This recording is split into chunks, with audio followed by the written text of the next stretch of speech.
Gvern ġdid nazzjonalista jassigura li l-isptar għall-kura tal-annimali ikun miftuħ 24 siegħa kuljum.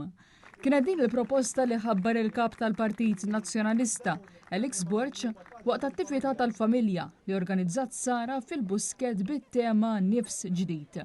Alex Borch tenna li gvern mexxi minnu jiftaħ sptar tal-annimali 24 siegħa kuljum, 7 ijiem fil-ġimgħa inkluż bil-lejl, fit-tmiem il-ġimgħa u fil-festi pubbliċi.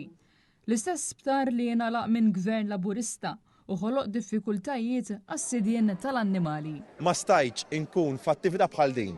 Nara daqshekk familji ferħanin bl-annimali tagħhom u ma nnidux waħda mill-proposti prinċipali tagħna li jindirizzaw il-ħarsien ta' drittijiet tal-annimali. U għalhekk illum propju ħabbarna illi l-isptar propju sa' Franġisk illi sfortunatament gvern laburista qal u għal diversi xhur għadu magħluq sal-ġurnata tal-lum, gvern ġdid nazzjonalista bil-fiduċja tal-poplu Malti u għawċi kollu jassigura u jiggarantixxi li dan l-isptar propju jerġa' jinfetaħ 24 siegħa kuljum sabiex f'każijiet ta' emerġenza tan-annimali il-familjari propju ikollhom moħħhom mistrieħ li ser isibu aċċess għal emerġenza dak il-ħin anytime matul il-ġimgħa u anke bil-lejl sabiex nassiguraw anke iktar ħarsien għad-drittijiet tal-annimali tagħna.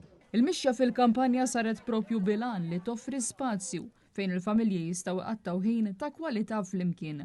Min-naħa tagħha Sara enfasizzat il-bżonn li jinħolqu mumenti ta' mistrieħ u bilanċ fil-ħajja ta' kuljum.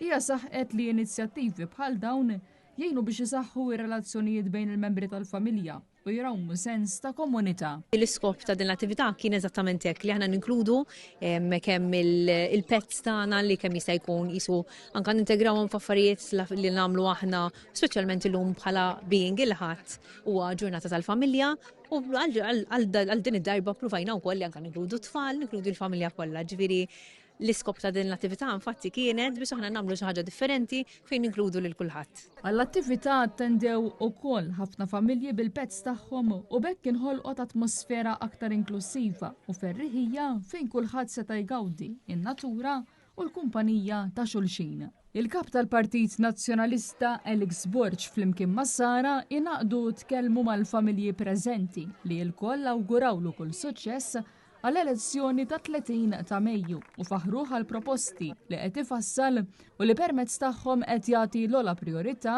lill-Maltin u l-Awċin kollha.